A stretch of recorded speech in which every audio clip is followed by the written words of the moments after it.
ಹೆಣ್ಣೊಂದು ಕಲಿತರೆ ಶಾಲೆಯೊಂದು ತೆರೆದಂತೆ ಎಂಬ ಗಾದೆಯ ಮಾತು ಸಾವಿತ್ರಿಬಾಯಿ ಪುಲೆಯವರ ಸಾಧನೆಯನ್ನು ನೋಡಿಯೇ ಸೃಷ್ಟಿಸಿದಂತಾಗಿದೆ. ಮಹಿಳೆಯ ಸ್ಥಾನ ನಾಲ್ಕು ಗೋಡೆಗಳ ಮಧ್ಯೆ ಅಷ್ಟೇ ಸೀಮಿತ ಎಂದು ತಿಳಿದಿರುವ ಕಾಲಘಟ್ಟದಲ್ಲಿ ಸಾವಿತ್ರಿಬಾಯಿ ಜ್ಞಾನದ ಮಿತಿಯಿಲ್ಲದ ಅವಕಾಶಕ್ಕಾಗಿ ಹಂಬಲಿಸುತ್ತಿರುವಾಗ ಆಗಿನ ಸಮಾಜ ಶಿಕ್ಷಣವು ಪುರುಷರಿಗೆ ಅಷ್ಟೇ ಸೀಮಿತ ಎಂದು ವ್ಯಂಗ್ಯವಾಡಿತು. ಆದರೆ ಸಾವಿತ್ರಿಬಾಯಿ ಬಳಪ ಮತ್ತು ಧೈರ್ಯದಿಂದ ಶಸ್ತ್ರಸಜ್ಜಿತವಾದ ವಿಧಿಯ ಕಪ್ಪು ಹಲಗೆಯ ಮೇಲೆ ವಿಭಿನ್ನವಾದ ಕಥೆಯನ್ನು ಬರೆದರು. ಸಾವಿತ್ರಿಬಾಯಿ ಫುಲೆ ಅವರು ಜನವರಿ 3, 1831 ಮಹಾರಾಷ್ಟ್ರದ ನೈಗಾಂನಲ್ಲಿ ಜನಿಸಿದರು. ಅವರು ತಾಯಿ ಲಕ್ಷ್ಮಿ ಮತ್ತು ತಂದೆ ಖಂಡೋಜಿ ನೆವೇಶೆ ಪಾಟೀಲ್ ಅವರ ಹಿರಿಯ ಮಗಳು. ಅವರು 1840ರಲ್ಲಿ ಬಾಲ್ಯ ವಿವಾಹದ ಪಿಡುಗಿಗೆ ತುತ್ತಾಗಿ ತಮ್ಮ 9ನೆಯ ವಯಸ್ಸಿನಲ್ಲಿಯೇ 12 ವರ್ಷ ವಯಸ್ಸಿನ ಜ್ಯೋತಿರಾವ್ ಫುಲೆ ಅವರನ್ನು ವಿವಾಹವಾದರು. ಶಿಕ್ಷಣದಲ್ಲಿ ಸತಿಗೆ ಪತಿಯೇ ಮೊದಲ ಗುರುವಾದರು. ಜ್ಯೋತಿಬಾ ಫುಲೆಯವರನ್ನು ಮದುವೆಯಾದ ಕೆಲವೇ ದಿನಗಳಲ್ಲಿ 1941 ಸಾವಿತ್ರಿಬಾಯಿ ಫುಲೆಯವರ ಶಿಕ್ಷಣ ಪ್ರಾರಂಭವಾಯಿತು. ಆಕೆಯ ಕಲಿಕೆಯ ದಾಹದಿಂದ ಪ್ರಭಾವಿತರಾದ ಜ್ಯೋತಿರಾವ್ ಫುಲೆ ಅವರು ಅವರಿಗೆ ಓದಲು ಮತ್ತು ಬರೆಯಲು ಕಲಿಸಿದರು. ಅಧ್ಯಾಪನದಲ್ಲಿ ಒಲವು ತೋರಿದ ಸಾವಿತ್ರಿಬಾಯಿ ಅವರು ಅಹ್ಮದ್ ನಗರದಲ್ಲಿರುವ ಮಸ್ ಫರಾರ್ ಸಂಸ್ಥೆಯಲ್ಲಿ ತರಬೇತಿ ಪಡೆದರು. 1846ರಲ್ಲಿ ಸಾವಿತ್ರಿಬಾಯಿ ಫುಲೆಯವರು ಸಾಮಾನ್ಯ ಶಾಲೆಯಿಂದ 3ನೇ ಮತ್ತು 4ನೇ ವರ್ಷದ ಪರೀಕ್ಷೆಯಲ್ಲಿ ಉತ್ತೀರ್ಣರಾದರು. ಸಾವಿತ್ರಿಬಾಯಿ ಫುಲೆ ಅವರು ಸಗುಣಾಬಾಯಿ ಅವರೊಂದಿಗೆ 1847 ಮೇ 1ರಂದು ಮಾರ್ವಾಡದಲ್ಲಿ ಶಾಲೆಯನ್ನು ಪ್ರಾರಂಭಿಸಿದರು. ಆರಂಭದಲ್ಲಿ 8 ರಿಂದ 9 ಹುಡುಗಿಯರು ದಾಖಲಾಗಿದ್ದರು, ಆದರೆ ವರ್ಷದೊಳಗೆ ಸಾಮರ್ಥ್ಯವು 40 ರಿಂದ 45ಕ್ಕೆ ತಲುಪಿತು. 1848 ಜನವರಿ 1ರಂದು ಹೆಣ್ಣು ಮಕ್ಕಳಿಗಾಗಿ ಭಾರತ ದೇಶದ ಮೊದಲ ಶಾಲೆಯನ್ನು ಫುಲೆ ದಂಪತಿಗಳು ಪುಣೆಯ ಬಿಡೆವಾಡಾದಲ್ಲಿ ಪ್ರಾರಂಭಿಸಿದರು. 1848 ಜನವರಿ 1ರಲ್ಲಿ ಸಾವಿತ್ರಿಬಾಯಿ ಫುಲೆ ಮೊದಲ ಮಹಿಳಾ ಶಿಕ್ಷಕಿ ಮಾತ್ರವಲ್ಲದೆ ಭಾರತದ ಮೊದಲ ಮಹಿಳಾ ಮುಖ್ಯೋಪಾಧ್ಯಾಯಿನಿಯಾಗಿಯೂ ಕೂಡ ನಾಮನಿರ್ದೇಶನಗೊಂಡರು. ಮೇಲ್ಜಾತಿ ಸಂಪ್ರದಾಯಸ್ಥರು ಕೀಳಾಗಿ ಕಾಣುತ್ತಿದ್ದ ಆ ಸಮಯದಲ್ಲಿ ಶಾಲೆಯಲ್ಲಿ ಶಿಕ್ಷಕಿಯಾಗಿದ್ದ ಸಾವಿತ್ರಿಬಾಯಿ ಫುಲೆಯವರ ಜೀವನ ಸುಲಭವಾಗಿರಲಿಲ್ಲ. ಸಾವಿತ್ರಿಬಾಯಿ ಅವರು ಶಾಲೆಗೆ ನಡೆದುಕೊಂಡು ಹೋಗುವಾಗ ಪ್ರತಿದಿನ ತೀವ್ರ ಕಿರುಕುಳಕ್ಕೆ ಒಳಗಾಗುತ್ತಿದ್ದರು. ಅವರು ಹಾದು ಹೋಗುವಾಗ ಕಲ್ಲು, ಮಣ್ಣು ಮತ್ತು ಸೆಗಣಿಯನ್ನು ಅವರ ಮೇಲೆ ಎರಚುತ್ತಿದ್ದರು. ಆದರೆ ಸಾವಿತ್ರಿಬಾಯಿ ಫುಲೆ ಎಲ್ಲವನ್ನೂ ಧೈರ್ಯದಿಂದ ಎದುರಿಸಿದರು. ಸಾವಿತ್ರಿಬಾಯಿ ಫುಲೆ ಮತ್ತು ಜ್ಯೋತಿಬಾ ಫುಲೆಯವರು ದೀನದಲಿತರು ಮತ್ತು ಹೆಣ್ಣುಮಕ್ಕಳಿಗೆ ಶಿಕ್ಷಣ ನೀಡುವ ಕೆಲಸವು ಆ ಕಾಲದ ಅನೇಕ ಮೇಲ್ಜಾತಿಯವರನ್ನು ಕೆರಳಿಸಿತು ಮತ್ತು ಮೇಲ್ಜಾತಿಯವರ ದಾಳಿಯ ಭಯದಿಂದಾಗಿ ಜ್ಯೋತಿಬಾ ಫುಲೆ ಅವರ ತಂದೆ ಭಯಭೀತರಾಗಿ 1849ರಲ್ಲಿ ಸಾವಿತ್ರಿಬಾಯಿ ಫುಲೆ ಮತ್ತು ಜ್ಯೋತಿಬಾ ಫುಲೆ ಇಬ್ಬರನ್ನೂ ಅವರ ಮನೆಯಿಂದ ಹೊರಹಾಕಲಾಯಿತು. ಪ್ರಶಸ್ತಿ ಪ್ರದಾನ ಸಮಾರಂಭದಲ್ಲಿ ತನಗಾಗಿ ಉಡುಗೊರೆಗಳ ಬದಲಿಗೆ ಶಾಲೆಗೆ ಗ್ರಂಥಾಲಯವನ್ನು ಕೇಳಲು ಸಾವಿತ್ರಿಬಾಯಿ ಫುಲೆ ಯುವ ವಿದ್ಯಾರ್ಥಿಯನ್ನು ಪ್ರೇರೇಪಿಸಿದರು ಎಂದು ಹೇಳಲಾಗುತ್ತದೆ. ಅವರು ಯುವತಿಯರಿಗೆ ಚಿತ್ರಕಲೆ, ಬರವಣಿಗೆ ಮತ್ತು ಇತರ ಚಟುವಟಿಕೆಗಳನ್ನು ತೆಗೆದುಕೊಳ್ಳಲು ಪ್ರೇರೇಪಿಸಿದರು. ಆ ಸಮಯದಲ್ಲಿ ಮುಕ್ತಾ ಸಾಳ್ವೆ ಎಂಬ ಚಿಕ್ಕ ಹುಡುಗಿ ಬರೆದ ಪ್ರಬಂಧವು ದಲಿತ ಸಾಹಿತ್ಯ ಮತ್ತು ದಲಿತ ಸ್ತ್ರೀವಾದದ ಮುಖವಾಯಿತು. ಶಿಕ್ಷಣದ ಮಹತ್ವದ ಬಗ್ಗೆ ಪೋಷಕರಿಗೆ ಅರಿವು ಮೂಡಿಸಲು ಮತ್ತು ತಮ್ಮ ಮಕ್ಕಳನ್ನು ನಿಯಮಿತವಾಗಿ ಶಾಲೆಗೆ ಹಾಜರಾಗಲು ಪ್ರೋತ್ಸಾಹಿಸಲು ನಿಯಮಿತ ಮಧ್ಯಂತರದಲ್ಲಿ ಪಾಲಕ ಶಿಕ್ಷಕರ ಸಭೆ ನಡೆಸಲಾಯಿತು. ಶಿಕ್ಷಣ ಹಕ್ಕು ಕಾಯಿದೆ, ಮಧ್ಯಾಹ್ನದ ಊಟದ ಯೋಜನೆಗಳು ಆಧುನಿಕ ಕಾಲದ ಪರಿಕಲ್ಪನೆ ಎಂದು ನೀವು ಆಶ್ಚರ್ಯಪಡಬಹುದು, ಆದರೆ ಸಾವಿತ್ರಿಬಾಯಿ ಫುಲೆ ದಂಪತಿಗಳು ಸುಮಾರು 174 ವರ್ಷಗಳ ಹಿಂದೆ ಶಾಲೆಗಳಲ್ಲಿ ಗೈರು ಹಾಜರಾತಿ ಪ್ರಮಾಣವನ್ನು ಕಡಿಮೆ ಮಾಡಲು ಮಕ್ಕಳಿಗೆ ಸಹಾಯಧನ ನೀಡುವ ಮೂಲಕ ವೇದಿಕೆಯನ್ನು ಸ್ಥಾಪಿಸಿದರು. 1851ರ ಹೊತ್ತಿಗೆ ಸಾವಿತ್ರಿಬಾಯಿ ಫುಲೆ ತನ್ನ ಪತಿಯೊಂದಿಗೆ ಸುಮಾರು 150 ವಿದ್ಯಾರ್ಥಿಗಳೊಂದಿಗೆ 3 ಶಾಲೆಗಳನ್ನು ನಡೆಸುತ್ತಿದ್ದರು. ಅವರಿಗೆ ಶಿಕ್ಷಣವು ಕೇವಲ ವರ್ಣಮಾಲೆಯ ಕಲಿಕೆಯಾಗಿರಲಿಲ್ಲ, ಬದಲಿಗೆ ಮನಸ್ಸಿನ ವಿಕಾಸವಾಗಿದೆ. ಹೆಣ್ಣುಮಕ್ಕಳ ಸಂಖ್ಯೆ ಹೆಚ್ಚಾದಂತೆ ಅವರ ವಿನೂತನವಾದ ಬೋಧನಾ ವಿಧಾನಗಳು ನಿಧಾನವಾಗಿ ಸಾಮಾನ್ಯ ಜನರನ್ನು ಆಕರ್ಷಿಸಿದವು. ನವೆಂಬರ್ 16, 1852ರಂದು ಫುಲೆ ಕುಟುಂಬವನ್ನು ಬ್ರಿಟಿಷ್ ಸರ್ಕಾರವು ಶಿಕ್ಷಣ ಕ್ಷೇತ್ರದಲ್ಲಿ ಅವರ ಕಾರ್ಯಗಳಿಗಾಗಿ ಗೌರವಿಸಿತು ಮತ್ತು ಸಾವಿತ್ರಿಬಾಯಿಯನ್ನು ಅತ್ಯುತ್ತಮ ಶಿಕ್ಷಕಿ ಎಂದು ಘೋಷಿಸಲಾಯಿತು. ಸಾವಿತ್ರಿಬಾಯಿ ಫುಲೆ ಅವರು 1852ರಲ್ಲಿ ಮಹಿಳಾ ಸೇವಾ ಮಂಡಲವನ್ನು ಪ್ರಾರಂಭಿಸಿದರು. ಇದು ಮಹಿಳೆಯರ ಮಾನವ ಹಕ್ಕುಗಳು, ಜೀವನದ ಘನತೆ ಮತ್ತು ಇತರ ಸಾಮಾಜಿಕ ಸಮಸ್ಯೆಗಳ ಬಗ್ಗೆ ಪ್ರಜ್ಞೆಯನ್ನು ಮೂಡಿಸಲು ಕೆಲಸ ಮಾಡಿದೆ. ವಿಧವೆಯರ ತಲೆ ಬೋಳಿಸುವ ಚಾಲ್ತಿಯಲ್ಲಿರುವ ಅಭ್ಯಾಸದ ವಿರುದ್ಧ ಅವರು ಮುಂಬೈ ಮತ್ತು ಪುಣೆಯಲ್ಲಿ ಯಶಸ್ವಿ ಕ್ಷೌರಿಕರ ಮುಷ್ಕರವನ್ನು ಆಯೋಜಿಸಿದರು.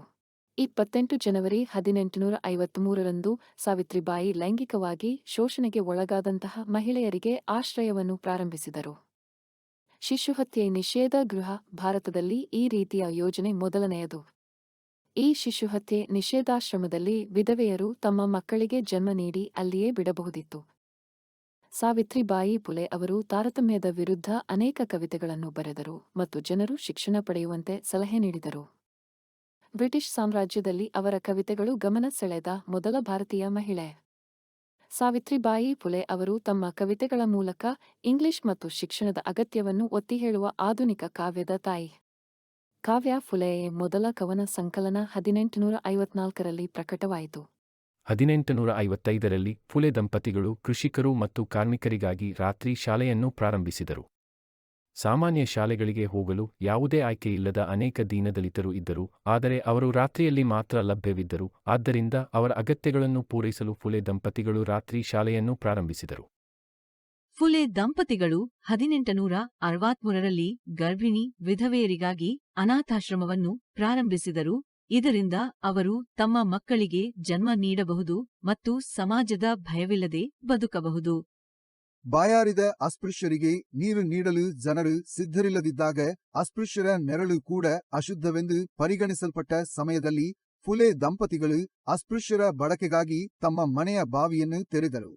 ಜ್ಯೋತಿಬಾ ಫುಲೆಯವರು ಸತ್ಯಶೋಧಕ ಸಮಾಜವನ್ನು ಸ್ಥಾಪಿಸಿದಾಗ ಸಾವಿತ್ರಿಬಾಯಿ 90 ಮಹಿಳಾ ಸದಸ್ಯರನ್ನು ಒಳಗೊಂಡ ಮಹಿಳಾ ವಿಭಾಗದ ಮುಖ್ಯಸ್ಥರಾದರು. ಜ್ಯೋತಿಬಾ ಫುಲೆಯವರ ಮರಣದ ನಂತರ ಅವರು ಸತ್ಯಶೋಧಕ ಸಮಾಜದ ಅಧ್ಯಕ್ಷರಾಗಿದ್ದರು ಮತ್ತು ಅವರ ಕೆಲಸವನ್ನು ಮುಂದುವರೆಸಿದರು. 1874ರಲ್ಲಿ ಫುಲೆ ದಂಪತಿಗಳು ವಿಧವೆ ಕಾಶಿಬಾಯಿಯ ಮಗನನ್ನು ದತ್ತು ಪಡೆದರು. ಸಾವಿತ್ರಿಬಾಯಿ ಫುಲೆಯವರು ಶಿಶುಹತ್ಯೆ ನಿಷೇಧಾಶ್ರಮವನ್ನು ಆಸ್ಪತ್ರೆಯಾಗಿ ಆರಂಭಿಸಿದಾಗ ಆ ಮೂಲಕ ಸಮಾಜದ ಪ್ರಗತಿಪರ ಜನರಿಗೆ ಸಂದೇಶವನ್ನು ನೀಡಿದರು. ಈ ದತ್ತು ಪಡೆದ ಮಗುವಿಗೆ ಯಶವಂತ್ ರಾವ್ ಎಂದು ಹೆಸರಿಸಲಾಯಿತು. ಅವರು ನಂತರ ವೈದ್ಯರಾದರು. 1876ರಿಂದ 1898ರ ಕ್ಷಾಮಗಳ ಸಮಯದಲ್ಲಿ ಸಾವಿತ್ರಿಬಾಯಿ ಫುಲೆ ಅವರು ತಮ್ಮ ಪತಿಯೊಂದಿಗೆ ಧೈರ್ಯದಿಂದ ಕೆಲಸ ಮಾಡಿದರು. ಫುಲೆ ದಂಪತಿಗಳು ಮಹಾರಾಷ್ಟ್ರದಲ್ಲಿ 52 ಉಚಿತ ಆಹಾರ ಸಹಿತ ವಸತಿ ನಿಲಯಗಳನ್ನು ಪ್ರಾರಂಭಿಸಿದರು.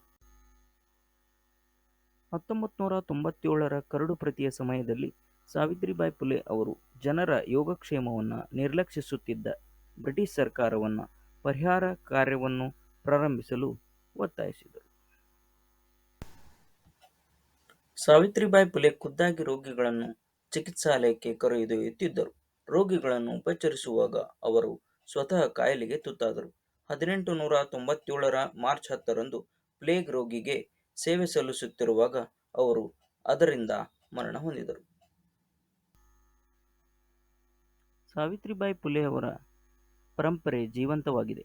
ಶಿಕ್ಷಣ ಮತ್ತು ಸಾಮಾಜಿಕ ಸುಧಾರಣೆಗೆ ಅವರ ಕೊಡುಗೆಗಳು ಪೀಳಿಗೆಗೆ ಸ್ಫೂರ್ತಿ ನೀಡಿವೆ. ಇಂದು ಅಸಂಖ್ಯಾತ ಶಾಲೆಗಳು ಮತ್ತು ಸಂಸ್ಥೆಗಳು ಅವರ ಹೆಸರನ್ನು ಹೆಮ್ಮೆಯಿಂದ ಹೊತ್ತುಕೊಂಡು ಕನಸು ಕಾಣಲು ಧೈರ್ಯ ಮಾಡಿದ ಮಹಿಳೆಯನ್ನ ಗೌರವಿಸುತ್ತವೆ. ಪುಣೆ ಸಿಟಿ ಕಾರ್ಪೊರೇಷನ್ 1983ರಲ್ಲಿ ಸಾವಿತ್ರಿಬಾಯಿ ಫುಲೆ ಅವರ ನೆನಪಿಗಾಗಿ ಒಂದು ಸ್ಮಾರಕವನ್ನು ನಿರ್ಮಿಸಿತು. ಆಕೆಯ ಮರಣದ ನಂತರ 1 ಶತಮಾನದ ನಂತರ 10 ಮಾರ್ಚ್ 1998ರಂದು ಸಾವಿತ್ರಿಬಾಯಿ ಫುಲೆ ಅವರ ಗೌರವಾರ್ಥವಾಗಿ ಭಾರತೀಯ ಅಂಚೆಯು ಅಂಚೆ ಚೀಟಿಯನ್ನು ಬಿಡುಗಡೆ ಮಾಡಿತು. 2015ರಲ್ಲಿ ಪುಣೆ ವಿಶ್ವವಿದ್ಯಾಲಯವನ್ನು ಅವರ ಗೌರವಾರ್ಥವಾಗಿ ಸಾವಿತ್ರಿಬಾಯಿ ಫುಲೆ ವಿಶ್ವವಿದ್ಯಾಲಯ ಎಂದು ಮರುನಾಮಕರಣ ಮಾಡಲಾಯಿತು.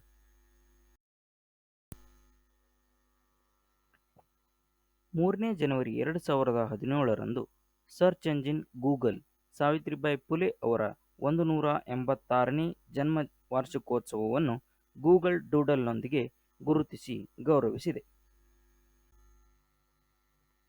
ಆದ್ದರಿಂದ ಸಾವಿತ್ರಿಬಾಯಿ ಫುಲೆ ಅವರ ಗಮನಾರ್ಹ ಪ್ರಯಾಣದಿಂದ ಶಿಕ್ಷಣವು ಸಬಲೀಕರಣದ ಕೀಲಿಯಾಗಿದೆ ಮತ್ತು ಒಬ್ಬ ವ್ಯಕ್ತಿಯ ಧೈರ್ಯವು ಇತಿಹಾಸದ ಹಾದಿಯನ್ನು ಬದಲಾಯಿಸಬಹುದು ಎಂಬುದನ್ನು ನಮಗೆ ನೆನಪಿಸುತ್ತದೆ.